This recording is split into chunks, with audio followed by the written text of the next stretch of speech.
hurricane, a tidal wave. Essence perfect, life looks brilliant. Give me more of this. I'm out of control, about to blow, and I've been caught in the undertow. So toxic, but I can't get enough. You're burying me, burying me. Yeah, you're burying me, burying me. You've got me hypnotized. Push me out of myself. You've got me hypnotized. I can see, I can hear, going crazy by the light. It's got me hypnotized. You've got me hypnotized. Get you out of my head again.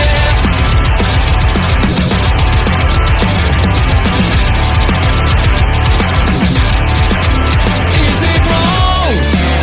Is it right?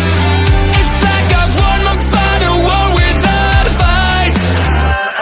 I'm out of control, about to blow, and I've been caught in the undertow. So toxic, but I can't get enough. You bury me, bury me. I know you bury me, bury me. You've got me hypnotized. Push me out of myself. You've got me hypnotized. I can see, I can hear, going crazy by the light. It's got me hypnotized.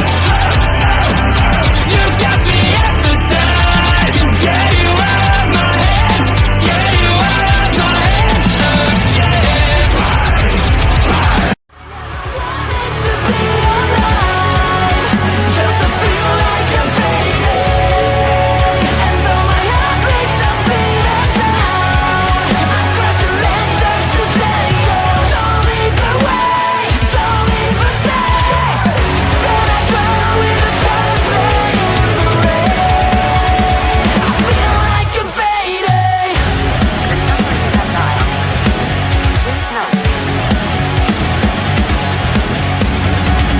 Come on, give it all you got. You're trying to save me, but you're making it all worse. Every time you hear these words, I'll be down the road, cause I know the odds are better on my side. Well, I don't want you to try to be wise. I'm calling you cry.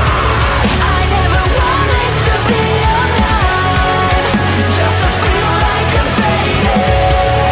And though my heart breaks a beat of down, I press the left just to tell you, don't lead the way, don't leave a sign. Then I drown with a child playing in the rain. I feel like I'm fading.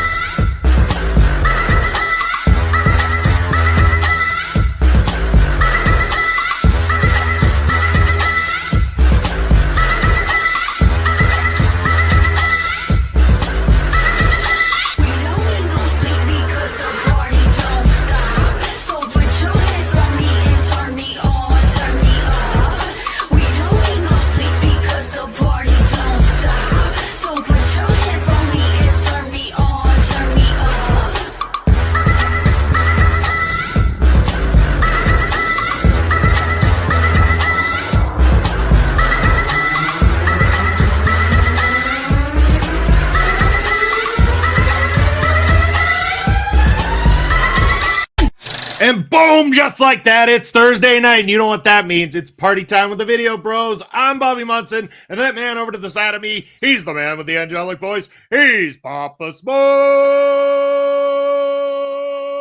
Papa Smokes, happy Thursday. How are you doing, brother? Woo! Great introduction as usual, Munson. I'm doing great, especially because it's Thursday and especially because it's Ring Respect Radio night. And ooh, do we have an esteemed guest with us tonight? We do, in fact. It is the other voice from Prairie Pro Wrestling, the one that you see live when you come to join us live in person. And the next time you can do that is Saturday, April the 26th. Make sure you get those tickets. Reach out to PPW. But before we get into all those details, let's introduce him. And with a little help from our good friend Basser in the chat, he starts to chant, "It's Guy in Suit. It's JG Muller." Hi. How are you doing? Guy in Suit. Guy in suit. Guy in suit. Yes, Bunce and I were just talking. I got another gig using my voice this weekend, and Munson was nice enough to put it all together in a video format so they could see what it is that I do and what it is that I'm capable of. And when they watched the video, they said, he's perfect, but tell him to lose the suit. And I said, oh, if he knew. Oh, If he knew. oh no. Yeah, no, the PPW Nation would not be happy about the losing the suit type thing. But No. you know, as we kick things off here tonight, I want you to kind of give our audience the opportunity to get to know you a little bit better. I mean, we've talked about you a lot here on the show before, but let them know kind of where your journey with professional wrestling in terms of becoming a ring announcer started. You know, I know you and I knew each other back with the HIW times. I was actually there when you started training as well, too. So curious to know a little bit about what got you to that journey. Well, like so many fans, I grew up watching, and I was an Attitude Era fan. And then, like so many, it kind of got a little ridiculous, and you stop following, you fall out of it for a little while. And then I had a friend from karaoke, and we got talking, and it turns out he was just a hardcore wrestling fan, and he went to all the HIW shows, and he goes, you gotta come see Roberto, who El Asesino, him and I went to high school together. And so he's like, you got to come see. And I was like, nah, I kept brushing it off, and he kept running into me, and he's, you got to come see. And finally once at that point I went, well, I don't know. Do they have beer? And he went, yeah, there's a bar. I was like, okay, well, I'll see you on Saturday. So I go to the show, and I was absolutely just blown away. It all washed over me how much fun it was to watch it on TV growing up, and then to watch it live in front of you. And yeah, I didn't know anyone, and I didn't really understand any sort of a story or anything that was going on, but I was blown away by the athletic side. I was now, old enough to appreciate the athletic side of what these guys and girls were doing, that this was exactly what I was watching on TV, but this was 10 feet in front of me, and I could yell at them, and they were going to yell back, and it was just blown away. And so I enjoyed the heck out of the show. And I believe the ring announcer for that show in Saskatoon was one of the wrestlers. And I think he was off hurt. So, in typical wrestling fashion, they gave him a microphone and said, well, you go do it. So he was tolerable. And I had been a wedding DJ for so many years at that point. And I knew I kind of had a voice when somebody handed me a microphone. So I was like, I think I could do this. So then you fire out some text messages, and I said, well, do you have a ring announcer? And they said, well, actually for Saskatoon, we don't. And I said, well, do you want one? And they said, yeah, but it's wrestling. We can't pay you. And I said, that's okay. The famous line. You got to wear a suit. So I was like, okay, I can do both those things. And showed up, HIW, did give me that first chance. And, typical wrestling, I had no idea what to do or the nuance of it or the timing of it or anything like that. I just kind of went out there and tried to emulate the immortal Howard Finkel as best I could without sounding exactly like Howard Finkel. No harm in doing that. Yeah, exactly. I think that's where everybody's brain goes to. And I was like, okay, talk when they're walking down the aisle, write everything down, and just say it all. And then then suddenly I just realized this is the best seat in the house, and I get to be a part of the show. And all the wrestlers were all very, very nice. And that's really where it just started, was getting poking out some messages just to see where I could do it. And then after a little while, it was, okay, well, do you want to be the ring announcer for this? And I said, yeah, absolutely. And then HIW went away, and PPW sort of took the place, and that was an even closer relationship. After that, it was, well, now you're on ring setup duty, and now what can you do with lights? And now what can you do with this and that? And then stepped into the ring and actually started falling down back in, what was that months in 2016? We did that show with Cody Rhodes. I think it was around there. I'm just trying to think, because I know it's been approximately 8 years since I started getting involved or something like that. So it's been a while for sure. But yeah, because I mean, we started PPW in 2019. Yes, 19. Yeah. So it had to have been at least 2 years prior to that, is what I'm thinking. Yeah, it was 2017 or so. Yeah, we booked Cody Rhodes for that show, and then that ended up being so much fun to announce for a Rhodes and have that history and whatnot. And then I had that wonderful moment when he debuted in WWE, re-debuted, I should say. And he was walking down the aisle, and I just said, I announced a guy that went on to be in WrestleMania, and then he won the title. And I was like, I announced for a guy who went on to become WWE champion after the fact. Like, as big as the wrestling world is, it is very, very small. And he was great. I mean, everybody that I've been lucky enough to meet over these years of announcing, Mick Foley was awesome. Cody was great. Trish Stratus was great. Victoria was awesome. Like, even Ryback was a nice guy when I met him, but it's been an amazing journey of getting to relive a lot of my childhood and getting to do it with adult eyes and just getting the best seat in the house for independent wrestling 5 feet away from that ring and trying to stay out of the way. Awesome. Quick hello to our good friend Bobby Petito. Bobby Stats in the house. How are you doing, sir? Thank you for joining us on Ring Respect Radio. I'm going to go over to you, Pop Smokes. I know you got some burning questions there, so the floor is yours, brother. Yeah, I'm curious as to how it's been for you on this journey, because I never knew when you first started ring announcing that you hadn't done it before. I assumed that you'd worked for some other companies because you looked very comfortable in there doing it, and you've only got better as it's gone along. But what's that relationship like with the fans? Because you're one of the most popular figures at PPW, because when you come down to the ring, to the chance of guy in suit, that's when everyone knows the show is going to start. So really, you're one of the more popular people on the roster. Some comments there. That's great. Yeah. It was being invited that first time and getting the chance to cut my teeth and do it just like anything. I did it wrong for a long time. And I used to, and I'm sorry to facilitate the stereotype of it, but I quit drinking 6 years ago, and I used to drink at shows. And yeah, I wasn't wrestling. I was in no danger of hurting anyone or anything like that, but it was a party. And once like the rest of my life, once I quit drinking and got focused, then it really took off. But being a wedding DJ and a DJ, karaoke, clubs, bars, everything, and then predominantly weddings, you do get used to that kind of voice projection, and it really does come from a place of ego, because when you're ready to start the first dance for the bride and groom, and you sit there and you grab the mic and go, hi, ladies and gentlemen, we're going to start the first dance. If everyone could clear the dance floor, please, for Jessica and Kyle. No one's going to listen to you. So you have to be egotistical, and you have to go, ladies and gentlemen, our first dance is going to be starting in just 5 minutes. If you can clear the dance floor, we're going to have the first dance in 5 minutes. Now people move. So it was being egotistical. I need to tell everybody that Aunt Mary wants to request AC/DC for the 5th time. Like, I need to show people that these decisions are beyond me. And that's when I watched whoever was doing the ring announcing in Saskatoon. I just went, man, I think I can do that.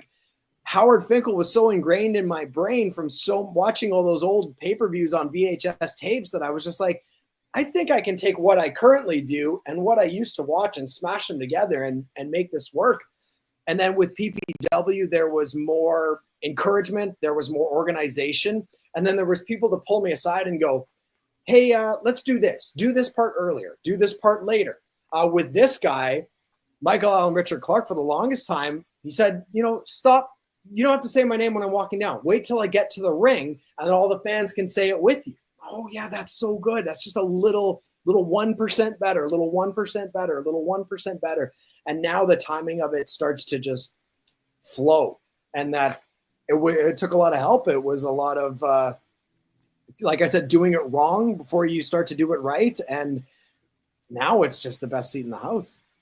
Yeah. And well put. Want to talk to you a little bit about training here coming up. But before we do, I know you kind of went over this a little bit, but Bobby just came in and wanted to know exactly how long have you been a ring announcer for? 2015. And I want to say it was even July of 2015 for an HIW show. And I vividly remember being extremely nervous And to the point where I got into the ring that first night and my foot caught the bottom rope as I was walking into the ring and I fell to my knees. And you can imagine what an audience chants at you after you do that. And you just got to pick yourself back up and pretend it just didn't happen and move on. And the other thing that happened that night is Mike McSugar was coming out, and him and Michael Allen Richard Clark were a tag team, and he was spraying the audience with cologne because they smell, and he's just spraying people. And I thought to myself, oh, I was like, that's hilarious. He's probably spraying them with water or something like that just to be annoying. And he gets into the ring and he starts spraying me with it. And I know this was cheap, the cheapest cologne that you could find anywhere in the world. And now my suit is going to smell like this cheap cologne. I'm never going to get this smell out. Yeah, I want to say Car Noir or something like that. Oh no, this was the back of a Dollarama in a shelf somewhere, probably. Like, I can't imagine where it came from or where he got it, but I still bug him about it when I do run into him, because that suit stunk for a long time after that. All right, we got a question coming in from BDJ. I like this one too. What has been your favorite match that you got to be the ring announcer for in Prairie Pro Wrestling? I don't want to say cheesy, but almost expected answer would be Michael Allen Richard Clark versus Cody Rhodes. And of course that was a lot of fun, big audience, a big name and whatnot. But actually, I'm glad somebody asked a question like that. I never really thought of it, but I want to say Sean Moore versus Michael Richard Blaze for the HIW Grand National Championship. That was in Regina. And I want to say that because it was the first and only time I watched a live double turn, where I just really, that magic of wrestling and the magic of storytelling really hit me, because one guy walked out a good guy, one guy walked out a bad guy. They started this match. They went 40 minutes, which is insane. And I remember as the story they were telling, they started to switch. And I remembered, and what's the best part about wrestling? Kids. And I remember a kid standing up on a double down. Both wrestlers are down on the mat. And this kid stood up and he started cheering on the bad guy. He started chanting, and then it hit me. I was like, this is what they're doing. This is what they're going for. And the audience went along with it. And it ended up being, it built to this great crescendo, and the match ended. And I just couldn't believe, I was like, that I got to sit here and watch this 40-minute opus of a match.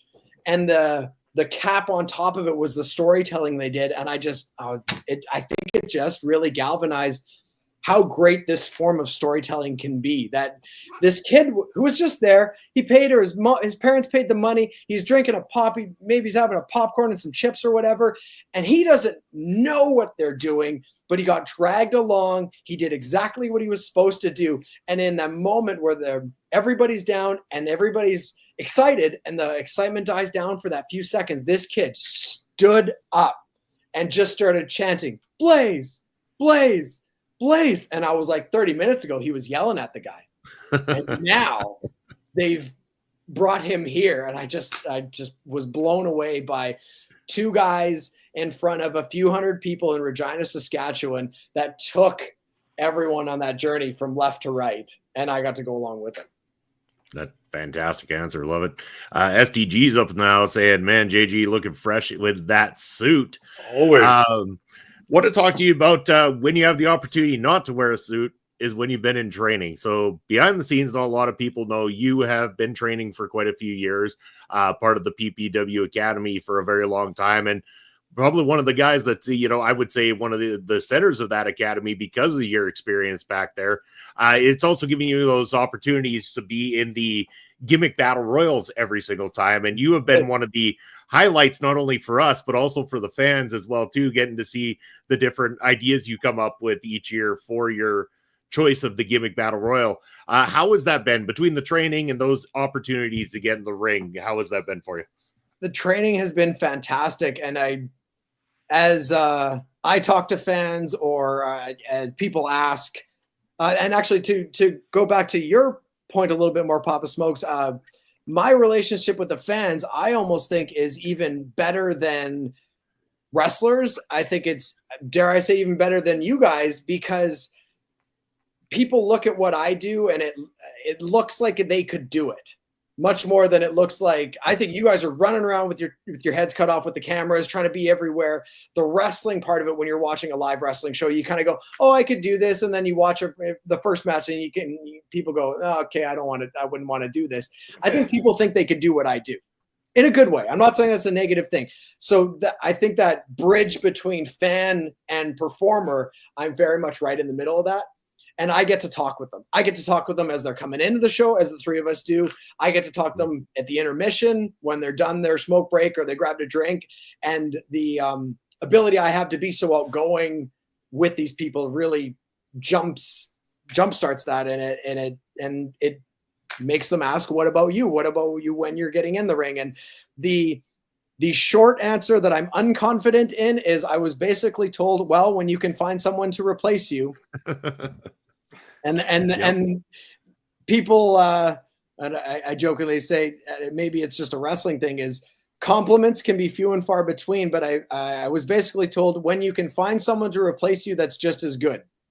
And that's one of those compliments that stuck with me in my heart. And I said, okay, then people like what I do and people are with me on this, and I'm having the time of my life. So it's not really a job, but it's a dream job. But, so that's been the sort of the hurdle that we're in. And to be quite honest, I'm glad nobody stepped up and said, hey, well, I work in radio and I love wrestling. So you know what, if you want to put the tights on, you can hand me that mic. And no one has done that yet. And I'll be terrified of it if and when that happens, because the nerves of just being in those battle royals has been, there's not too many things that really make me nervous anymore when it comes to sort of a performance of any way. I've tussled with enough drunk brides at 2:00 in the morning after weddings that I don't think people can really do or say too much that is going to get me. But being in front of how amazing our fans are is truly nerve-wracking, because I want to do right by them. And I'm getting to sit 5 feet next to the ring and listen so closely to the fans. I think the three of us get that. Yeah. Getting to hear those instant reactions and getting to overhear that friend that was dragged to the show by his friends who thinks wrestling's silly and stupid. And then in the first match is going, oh, whatever. And brushing it off. And then by that main event is hanging off the barricade, yelling at someone, and his third beer in and is having the time of my life, hitting his buddy going, why don't we do this every time? Yeah. Yeah. We've converted very many people over time. That's why PPW, the hottest ticket in town. BDJ saying wrestlers work maybe 1-2 matches. Guy in suit works them all. And this is very, very true.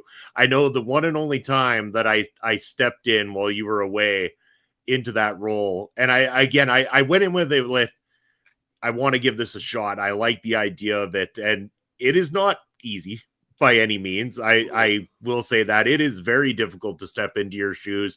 And no matter how much of my own spin I tried to put on it or how much I tried to do with it, I will admit that, and we've said it before on this show many times, you are probably the best in the business when it comes to independent ring announcers. Yeah, those I agree with that. Those compliments cut deep, because I'm we bring a lot of those guys in from Alberta, and one of them did pull me aside a couple of shows ago. And he said, man, you've got a really great part that you're doing, and you're great. And I would love to expand. And I mean, WWE or anybody would require so much more credentials, I suppose, to have you on board, because it's wrestling. I mean, what you see them do on TV, they're doing far more than that. There's far more behind the scenes that is going on. For me, it's setting up the ring and getting lights and all these other things and stuff like that. For them on TV, I can't imagine the paperwork and God knows what else. I mean, I heard Howard Finkel was the guy who would occasionally phone people when they got fired. You know what I mean? Or to arrange travel and stuff like that. I mean, Howard probably had a million different hats that he wore. And in the independent level, it's probably very, very much the same thing. But the compliments have gotten to seem to be really, really genuine. And, I'll take them all day long and whatnot. And if there was a chance to expand on this, hey, I would. And you guys probably saw they got a new guy on SmackDown, and I saw him and he did a fantastic job. And I looked at my girlfriend and I was like, maybe I should have applied. You definitely should have. As Basser said, PPW is our happy place, and you are the conductor of that train. Oh, I like that. Yeah, and SDG saying I just couldn't picture the fake firing somebody. Well, I mean, sometimes people just got to do what they got to do. I can't remember who told that story, but they told the story of getting the phone call, and they said it's exactly the voice on the other end of the phone that you would expect of. Hi, this is Howard calling from WWF. All right. So again, gonna go over to you one more time, Papa Smokes, and anybody who has any last questions here before we switch it up, because what we're gonna do here in a few moments is we're gonna switch things over to talking about SPW's Fight for Gold, our good friends over in New Zealand. And Joe didn't get a chance to watch the show, but what we're gonna do is describe it for him, Papa Smokes, in our review and get his insight as a knowledgeable professional in the independent wrestling scene. Easy. Sounds good. Sounds good. I wanted to bring up a memory since we were talking about kind of the juxtaposition between your training and ring announcing.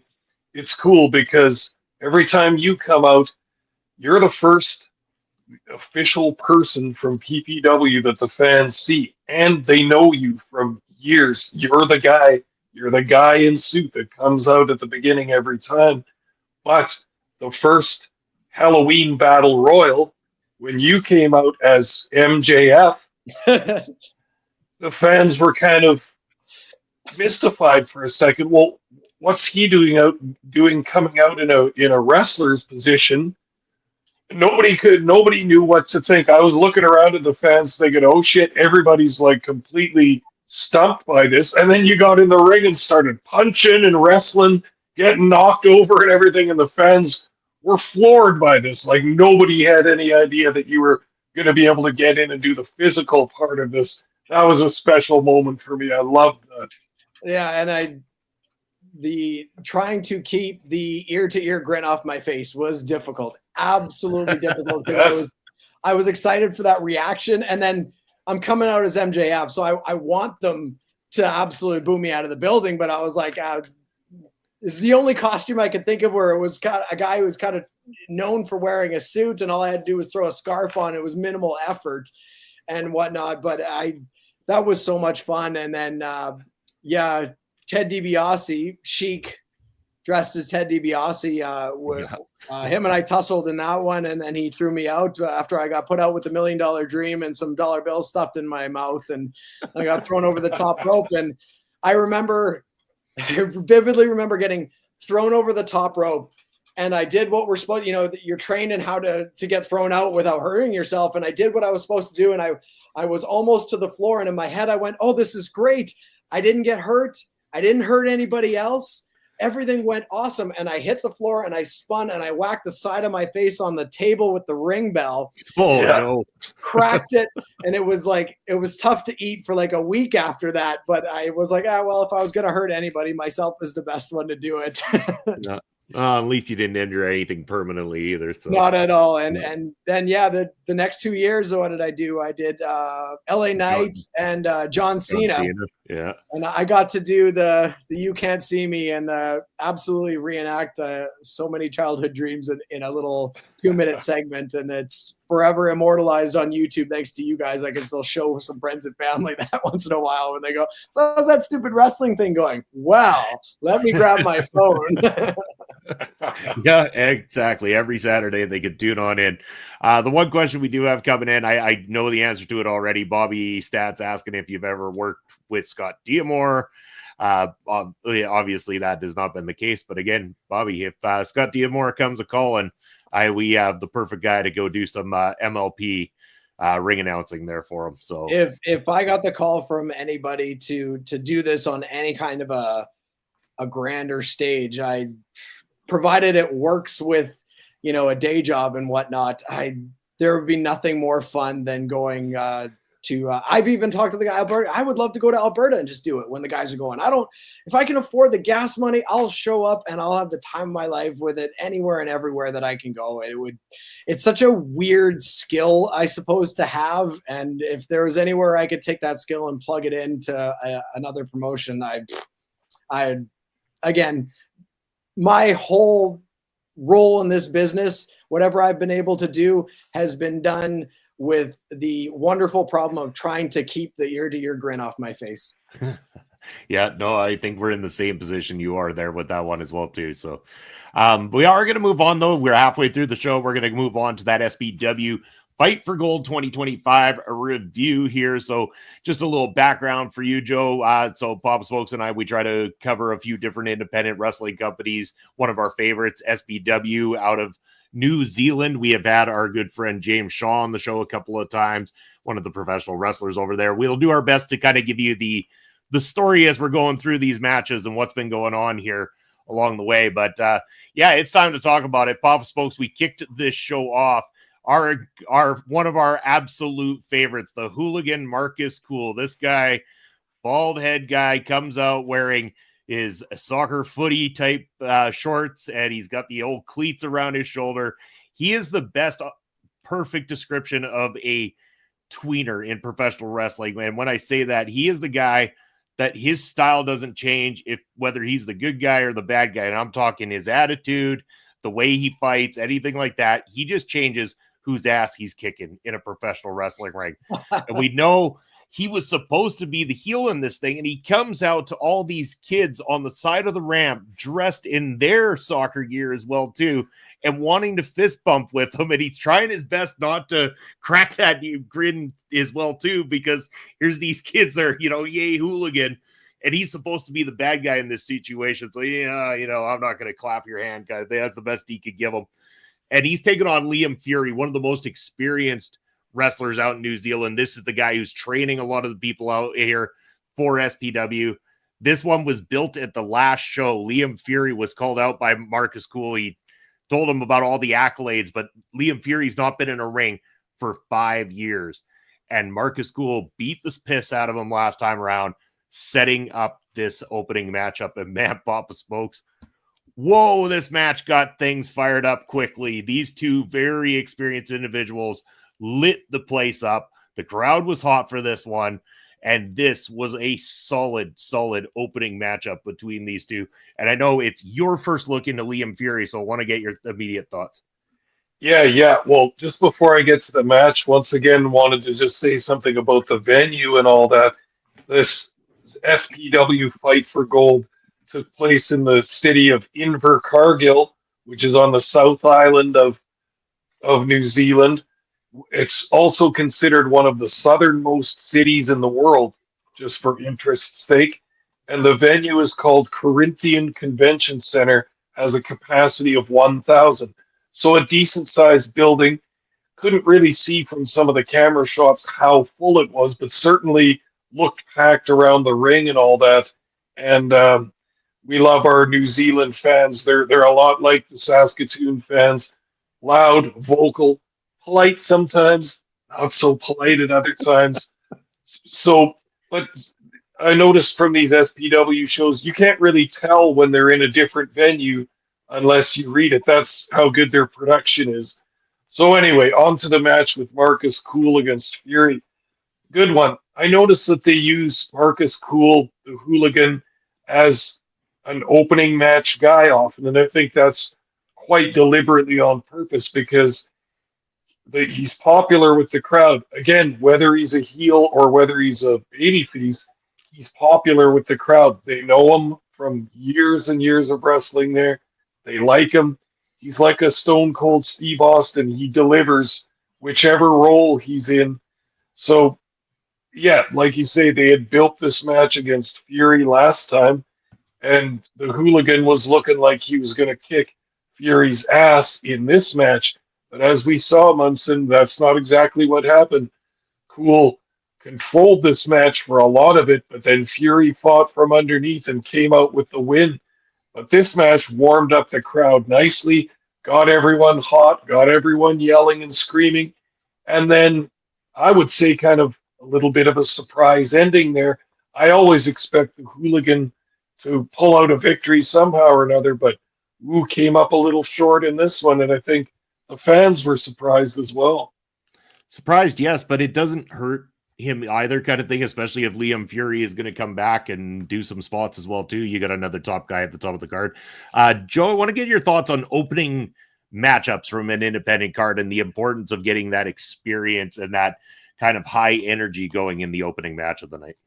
Well, I before I get to that, I just pulled it up and I kind of put the card you guys are talking to. I pulled it up here, and you aren't kidding. This guy looks impressive. This it's a big mother effer, that guy. Like, he is. That looks awesome. But they get bigger out there as this card goes along. Yeah, some of the guys we're talking about later, you'll see. You'll like this too. What you said about, the guy's supposed to be the bad guy, but the fans start getting behind him and whatnot. We did a seminar with D'Lo Brown not too long ago, or last year, I guess it would have been. And when he was taking questions from wrestlers about all different kinds of things, and he had a very great way of putting so many things. You can tell he'd done a million of these seminars. He said the big difference between Stone Cold Steve Austin as a babyface and a heel was one thing. And he said, "Can you guys say it?" And everybody's taking guesses at this. And he said, No. It wasn't how he worked. It wasn't how he did this. He said, heel Stone Cold Steve Austin went like this to his opponent. Babyface Stone Cold Steve Austin went like this to his opponent, and heel Steve Austin went like this to the crowd. That was it. That was his difference. And I was just like, that's so wonderfully simple. And if this guy's having the same problem, to me, that sounds like he's doing it really, really well. If he's working and no matter what, he can kind of go both ways, then as far as I'm concerned, that's just a top-notch worker. Yeah, he really is good. A lot of a great experience. And as Papa Smoke's mentioning, very reliable in the opening match to kick things off. From there, we get the second match of the night. Papa Smokes, we get Michael Richards. It's always funny trying to say Michael Richards and not think of Michael Richard Blaze over here in our neck of the woods. Taking on Wanna Fight, who we saw Wanna Fight return to SPW. That's a wild name too, by the way. Returns to SPW. This is his second match back. Got that unexpected victory in his last matchup back at Halloween Haunting. This match saw Wanna Fight get a fairly solid beatdown for Michael Richards through a good vast majority of this matchup, but it was Richards doing that old school type of thing where the heel gets a little too arrogant. He beats the opponent down to the point where he's got the match won. 1, 2, and he pulls him back up. He pulls him back up to a sea of boos from the crowd, and he is going to give Wanna Fight the beating of a lifetime, maybe end his career. And what happens? Wanna Fight rolls him up into the small package. 1, 2, 3, and a second successive unexpected victory for Wanna Fight. It really looks like the company is looking to give him a little bit of a push here within the place. Victory with the most devastating move in sports entertainment. Hey, what works. You can't deny it. So, but yeah, Pop Smoke's thoughts on this one. Oh, we lost Pop Smokes temporarily. He'll come back. I've got it queued up here, and there we go. Look, these guys look great. But yeah, Pop Smokes, your thoughts? Wanna Fight and Michael Richards. Yeah, nothing too fancy about this match. It worked as a second match. Wasn't nearly as good as match number 1, but Richards comes out. My first impression of him, cool. Looks like a wrestler. Looks like a tough guy. He's got the spiked jacket. He's glaring at everyone. He's slapping at fans' hands as they try and touch him and all that stuff. And then Wanna Fight is not nearly as impressive looking, but he's very popular and a big veteran around this scene. Has he not been SPW champion before? I believe so. Hey, Munson? I can't quite remember, to be honest with you. I have to go look back. I know he's been the tag champion before. Close and to he's it. Been there for a good amount of time, because when I was covering articles for them, he was there in the early stages, which, there's a lot of the guys near the top, quite a few of them near the top were those guys at that specific time. And Wanna Fight, I know he's definitely been in a tag team at one point in time, for sure.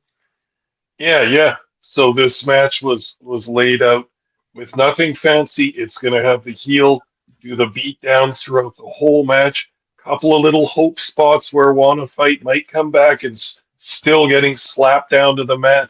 But like any good baby face, he keeps his head down. He works hard. He waits for his opportunity, and boom, he's smart and he's skilled and he gets the win. Not bad. So obviously they're gonna try and push Wanna Fight to some area in the card. Obviously a little higher than he is now. He seems to be towards the bottom or middle of the card at this point, but kind of looks like they're maybe going to put him up the card to maybe a spot like where Cool Guy Sky has been for a while. Sky was the champion for a bit, but he's always near the top too. Maybe that's where they're kind of looking to put Wanna Fight. Yeah, very much could be the case. So yeah, it was a great second matchup. Moving on from there, we had a backstage segment. James Shaw, our friend there, Papa Smokes, he's nice when he comes on our show, but for some reason, the Divine Light, he has this aura about him when he's in SPW and over there in New Zealand that maybe people just don't like him very much. But Prophet Palmer comes in, and immediately James Shaw upset the Prophet Palmer, touched the divine robe. He placed his hands on the divine robe. This was already an immediate no-no from James Shaw, and he said that he needs Prophet Palmer to go out and prove himself tonight. He needs to prove himself to the biggest, baddest member of the SPW roster in a matchup. And again, Prophet Palmer more on the managerial side, not necessarily a full-time wrestler, so not oozing with that wrestling experience inside the ring. I think James Shaw already setting Prophet Palmer up for failure, which we're going to see later in the night. Of course, as Palmer then heading out of the backstage area, crosses by K9 like he did at Halloween Havoc, tries to have a little conversation with him to, again, K9 telling him to piss off as per usual, which it was fun. This accomplished what it needed to do. I enjoyed it, and always great to see James. Well, first of all, with James, he's so good verbally. He's so convincing. And I still think back to the first podcast we did covering SPW. That was one of the guys that stood out to me because he grated on me. Even though I'm such an experienced wrestling watcher, I just hated him right off the bat because he was slimy and a liar and a cheat and a con man. And how does everybody not see this? He's got followers around him who don't realize this and are still following him. But that's how slick he is verbally. And he can talk his way into and out of everything. And he's got Prophet Palmer there. And Palmer is dislikable as well as a heel. But I almost feel sympathy for him because every show they set him up to get destroyed by some babyface, right? And you could see this one coming. I thought maybe K9 was going to get him in the back. But no, Palmer gets out to the ring and he's going to try and prove himself to James Shaw and the Divine Light by calling out some tough guys. And that would be the start of our next match, right? No, we actually had a couple more things before that. That's actually right before the main event. So that was just the lead up to it. We will get to that in a minute there. But up next was actually the SPW tag team titles were on the line in a matchup. The Black Light District, we know that the tag team champions coming out of that faction been doing very good for themselves, won the belts, have defended nicely so far, but they got the big man, Jamie Tagatasi, breathing down their necks. He came close last time. This time, his partner, who was scheduled to be there that night, couldn't be there, so he brings out K9 as his partner on this one.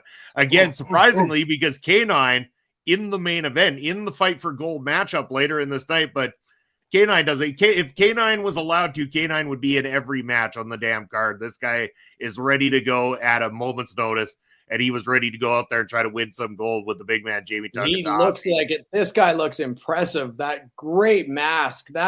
What a look. Yeah. Isn't he sure. cool? Yeah, and it's like, again, like he's solid. His ring work is so smooth, so good. Like, again, you're talking like the Black Light District, the tag team involved here. They're up and coming. They're working towards that type of status. Tagatasi and K9 are very, very smooth, very experienced in the ring. This was a solid tag match. It kind of felt like you knew where it was going to go. I had a feeling we would see J.K. Moody show up at some point in time, especially with K9 there.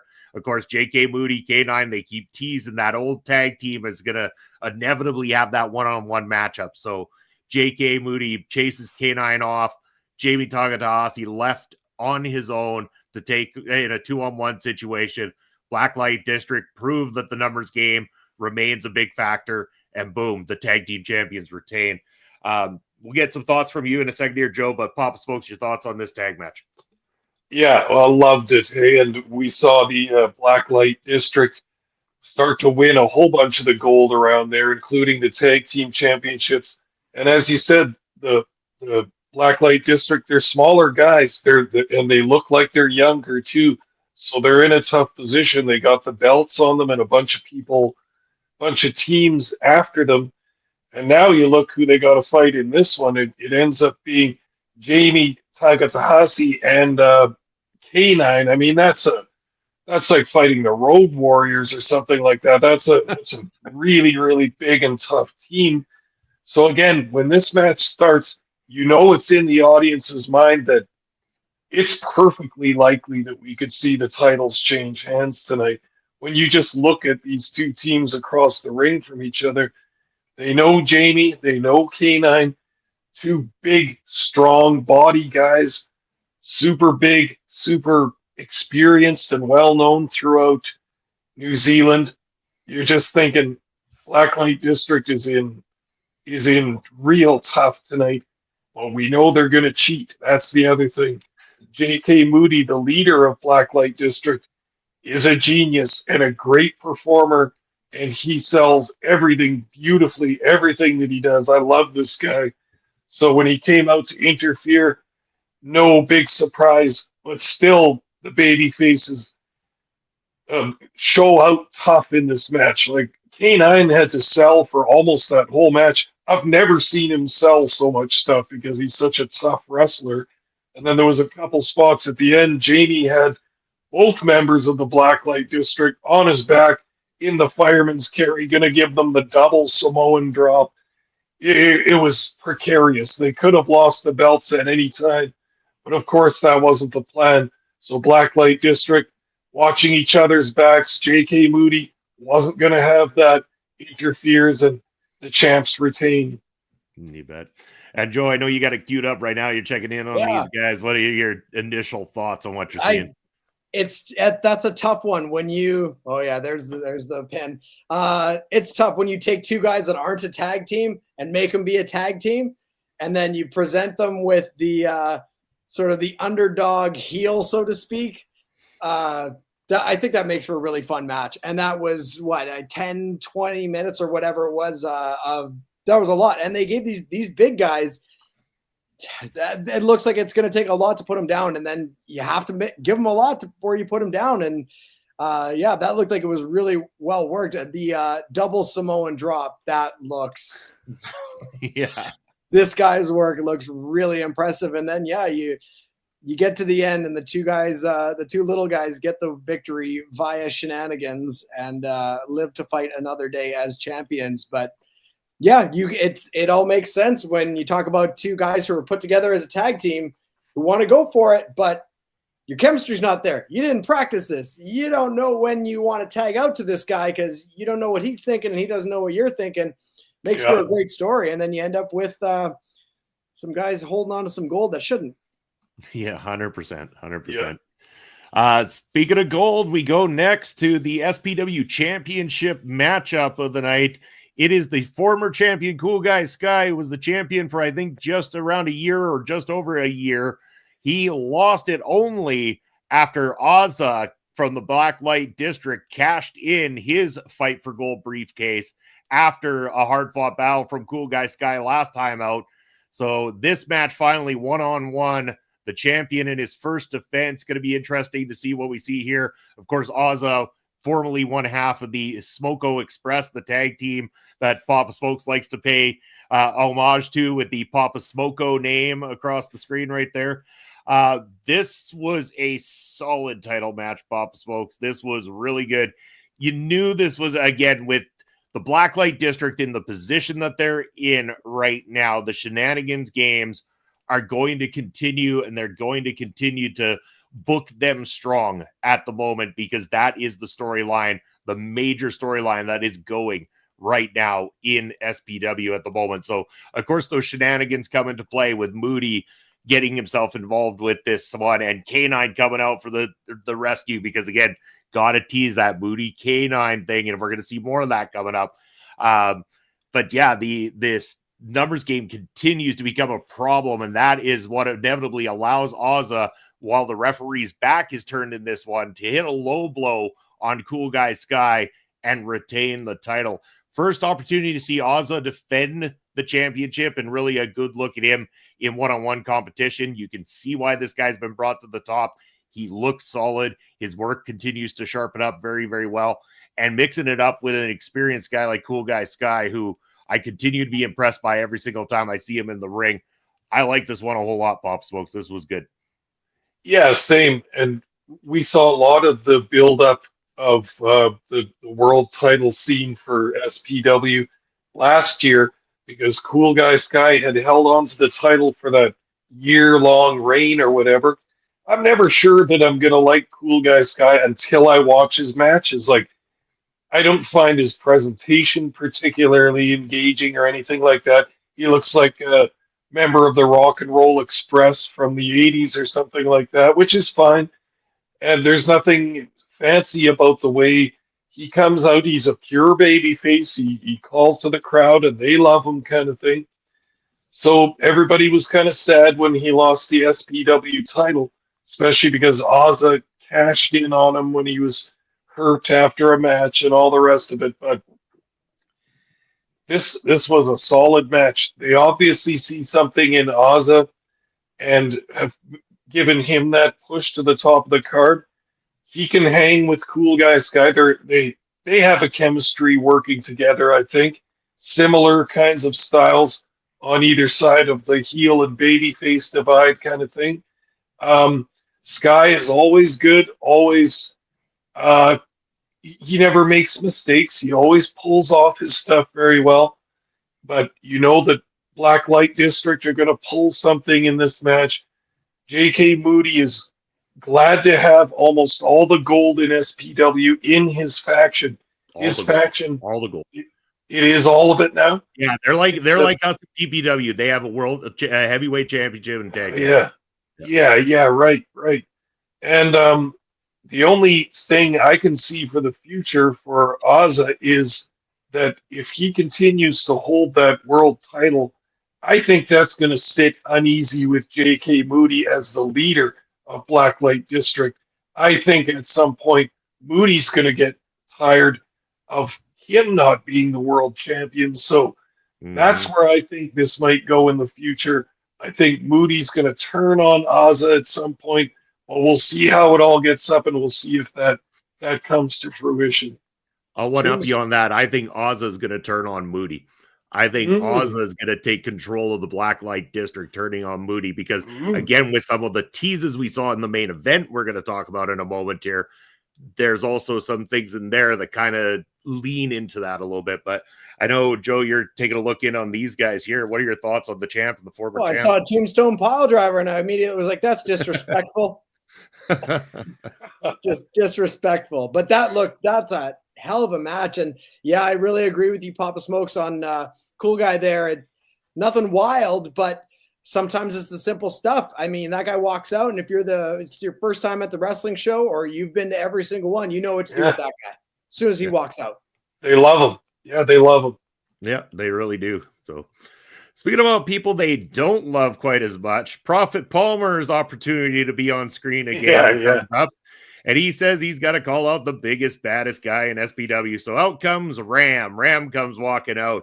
And they're saying, well, Ram's not quite the tallest guy in SPW. So out comes Bogan Jesus. Bogan Jesus comes out, and well, he's a little bit taller than what Ram is, but still not the biggest guy overall that's in that locker room. Because up next, Adam Avalanche. All of Adam Avalanche comes walking on out, and they turn this thing into it becomes the comedy spot match. It was turned into a fatal four-way. It was all made for fun. They're beating the living tar out of Palmer for most of this thing until the guys can't agree on who should just take the pinfall and end this whole ordeal. So then they kind of turn on one another. We get a little bit of a slog between the other three competitors. Palmer comes back and gets a little bit of heat, and I'm starting to think to myself, please don't tell me that by teaming up with James Shaw, suddenly Palmer's starting to become the sympathetic babyface, kind of like Ryder did a few months ago.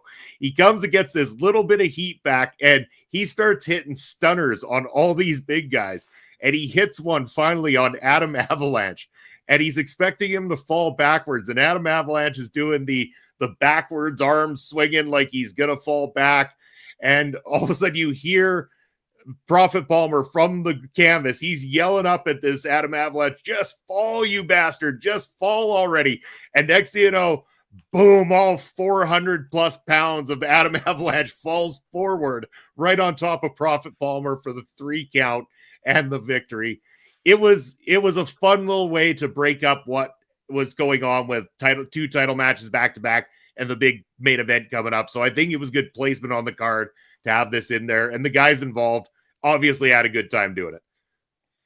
For sure. And they're always going to do a little comedy spot. We saw they had the one of the previous shows we reviewed, they had the mascot for the local rugby team come out in a big giant fucking animal suit, and he's doing spots and stuff like that. It's fun. It's for the kids. It's a laugh for the dudes that are drinking in the crowd and all that kind of stuff. That's quite fine. But like I said before, that Palmer is an ass and a jerk and an arrogant prick kind of thing. So the fans love to see him take bumps, and he takes some bumps on all the shows we've seen him appear on. Woo, I felt bad for that guy a couple times, thinking like, I hope he's an experienced wrestler because he takes some awful looking bumps. I don't mean awful in the quality of his performance, like just painful looking bumps. Yeah. Yeah, and Joe, you checked in on these guys. What did you think of the size of Adam Avalanche? That's a great finish. That's a great finish. That accomplished exactly what it needed to accomplish. That you call it the comedy spot or whatever it was, but that's a really fun 4-way. That's exactly that. It's probably not as good on the screen, but in that room, I'm sure that was loud. Yeah. I'm sure that was a little breather and a moment, and that really goofball side of things. That, I mean, goofy wrestling is sometimes the best wrestling when it's done well, and it's what makes this entertainment so great. Is you can take this as serious as the greatest dramas of all time, as funny as the greatest comedies of all time, and everything in between. And that finish in that match accomplished exactly what it needed to do. Great work. Yeah. Best part about SPW is they know how to do just enough of it to not overdo it on a particular card and put it in the right place, like you said, to break up the monotony. But here we go. We're going on now to the main event of the evening. It is Fight for Gold. It is the ladder match. It is a 4-way between these 4 individuals, the 4 of the top names in the industry out in New Zealand. It's James Shaw, the Divine Light, J.K. Moody, K9, and Papa Smokes. It's your favorite. Jacko is in this one, just from the Smoko Express, the other half, Oz's former tag team partner. A few notes that I made. Shaw coming out and his entrance, and he's got that bottle of water with him, and the kids are trying to reach out for him, and he's pulling back, but then he pours water onto his hands, and he starts blessing them as he's doing it. He's sprinkling them with his holy water that he has blessed. Thought that was great. When Moody and K9 come out, they start fighting before the match is even kicked off, to which all of a sudden James Shaw grabs the stop sign from the amount of weapons that are around ringside and asks them to stop like the sign tells them to. Yeah. All of a sudden, Jacko comes walking in. He punches the stop sign, knocks James down, and turns around to him and says, "What the fuck are you doing? Just let them fight at this point." So Jacko walks back to the corner, takes a look in, and allows K9 and Moody to start fighting. And then the bell rings, and this thing is kicked off. This was again, these Fight for Gold matches have been fun. Every single time we've watched them, they put the right guys in there doing the right thing. And even down to the finish on this one, this finish was very creative. And again, I kept the secret from you, Papa Smoke. I had it ruined for me. Obviously, I saw the clips and the videos that were posted on social medias that you don't frequent as much. So I did know what was going to go down. And I did talk to the inevitable winner, James Shaw, right after it happened. He wanted to know how it ended up looking on TV. So, James, I know you're listening, brother. It looked solid, man. It did not feel like you were up there for as long as you claim you were. So I don't know if that was just in your mind or if they edited it to look that way, but it didn't feel like you were up there a long ass time or anything like that. Like you had mentioned, him putting Jacko in the rungs of the ladder to assure that Jacko couldn't slide out in time as James climbed that thing to grab that Fight for Gold briefcase was absolute dynamite. I love that finish. And I like it even more because, again, when somebody has graced our show, Papa Smokes, we always consider them to be part of our friend circle and everything like that. And James is part of that circle. So I was very happy for him. I mean, he has won how many different titles across New Zealand? Like, this is a top-notch guy. But the one that eludes him is the SPW championship. And now he's holding the key to the freaking city. His chance to be able to make his shot anytime he wants. And you know, James, he is going to pick the best opportunity to when the champion can barely even walk, and he is going to do it, and he is going to get some disgusting levels of heat in this thing. I will mention, too, temporary alliances in this. James tried to make a temporary alliance with J.K. Moody. They agreed to it. J.K. turns his back, and right away, James goes to give him the low blow into the little J.K.'s there from behind, and J.K. figured that was going to happen, catches the boot. Nice exchange between these two. And then the weird thing in this one, they actually had for a period of time the former tag team partners who have been just murdering each other lately, Moody and K9, made a temporary alliance in this matchup as well, too, where they were working some of their old tag team moves, getting a big pop from the crowd. So going over to you first, Papa Smokes, your thoughts on this? Yeah, I love this match. SPW likes to do a special attraction match, or as they say, a gimmick match sometimes as the main event. That's quite fine. They don't overdo it. It's not too much for me. You could see that the main kind of thrust of this match was going to be the interplay between Moody and K9, because if you've been watching this, you know their history. They were brothers that traveled the road together. They've talked all about it. They went to Germany. They went to the UK. They went to America together. They trained together. They were tag team together. But that's the closer that bond is. When they break up, it's going to be even more fiery. And when they did, that's exactly what happened. So it's been uneasy between the two of them for years now. Not only uneasy, but they attack each other on sight pretty much now. Yeah. So out of these four combatants, you knew that two of them would be busy with each other for a lot of it. And then James and Jocko were the other two that kind of kept the match going. Yeah. Sorry to interrupt for just 1 second. I just want to bring this up. New chatter in the chat, brother BKL Contreras. Hopefully I said that. Sports Entertainment guy says, shout out to everyone in the chat, including the Video Bros Network. Keep it up a good work on the channel. Appreciate it. Shout out from South Bronx, brother BKL Contreras. Yeah. Thank you so much. Thank you very much for the praise. And yes, thank you for stopping in here. Having something to say. SDJ saying, stop sign who this Lodi. Yes, that's our good boy, James Shaw. You've met him on the channel. And Astrid in the chat. Astrid, how are you doing? Thanks for being here with us tonight. We are, I know, getting close to the time we need to wrap up and make way for the Honor Ramble coming up very soon. But before we do, Joe, I want to also get your thoughts on what you've seen from this matchup from the browsing that you've done. That looked awesome. That looked like what makes a four-way match great is you can't pick a winner. And that looked like it was all over the place. It was left and right. And kudos to them for finding a great ladder. I'm learning that going into our ladder match, it is very hard to find a good ladder. And I thought about it. I was like, this is the weirdest thing. We're trying to find a ladder, and you cannot find an affordable ladder. And then you realize a ladder is something that you buy that you never break. You're always delicate with it. You always want to buy a good one, and they last for 1,000 years. So when there's nobody's selling a used ladder online for cheap, because why would you? Yeah, and it makes it difficult because then you see the kinds of ladders we've seen so far, and we'll see what happens coming up on Saturday, April the 26th, when we have a triple threat ladder match. Oh my God, like Just thinking about it. It's going to be crazy. It's going to be crazy, guys. But like, there's going to be a lot of bodies and a lot of chaos and a lot of violence on that night. And just like we saw in this matchup, I thought, again, I got to say, great card from SPW once again, Papa Smokes. Your final thoughts on that before we kind of say our farewells here coming up. This, as far as some of the indie wrestling we've been covering on this podcast, I love SPW, and I'm so glad that you opened me up to New Zealand and Australian wrestling, because there's so much to watch. I mean, even from our country, Canada, or our continent, North America, or Mexico and Japan and Germany, there's so much good wrestling that you can't get around to it all. That's why I'm happy to have been exposed to this. Now we have a couple friends and a couple followers, and some of the guys watch our podcast when we cover this. So it's a good feeling all around, and I enjoy watching these cards a whole lot.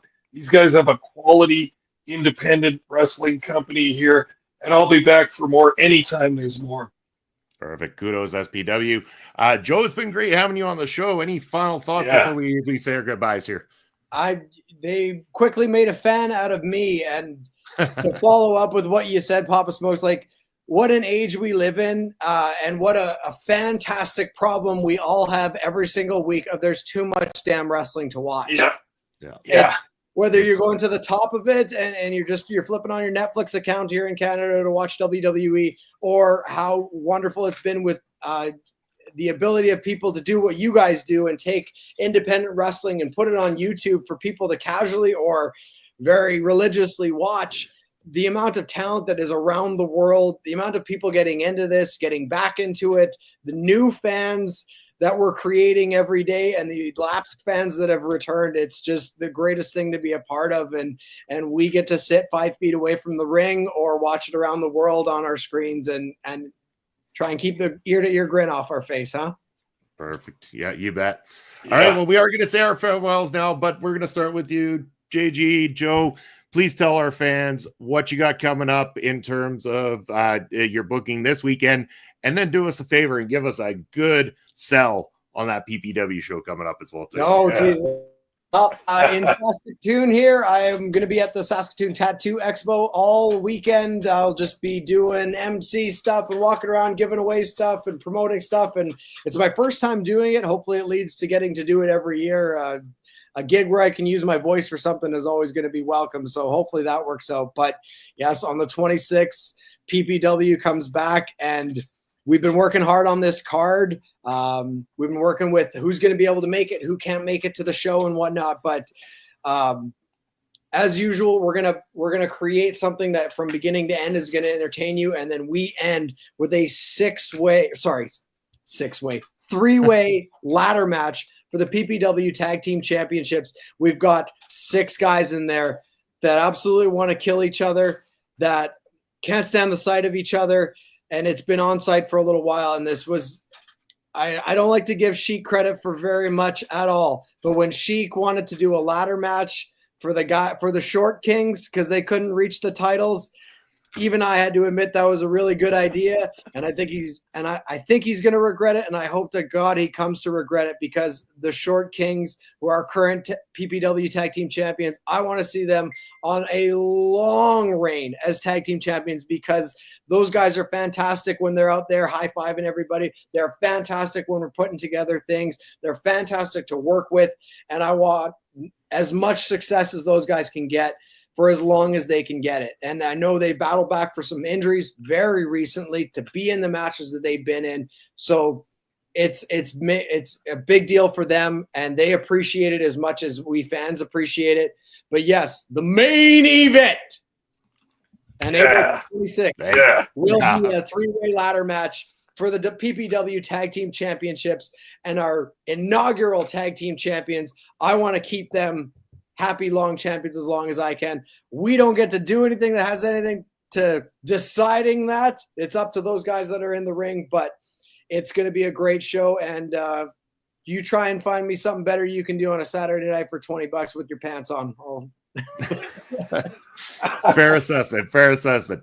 All right. Now, speaking of money being paid, Pop Smokes, that fancy ticker down below costs me money every week. So why don't you tell the people where they can find you? All right, I can always be found on Elon Musk's free speech wonderland known as X. I am at smokes_papa. I'm also on Twitch at papa_smokes_. That's where you can find Bob Smokes. That's for myself, Bobby Munson, and EX. It's Real Bobby Munson. Instagram threads, Video Bros SK, sorry. Twitch, it's Video Bro _ Bobby Munson. On Blue Sky, look me up. I'm Bobby Munson on there. Where you can find me next, of course, this Saturday afternoon, it's myself, Bob Smoke, calling the action from another PPW matchup. Make sure to like, follow, subscribe over there on YouTube for Prairie Pro Wrestling. Sunday, it's Point of View, 11 a.m. Eastern Time. I'm joined by a crew here as we talk about the week in sports.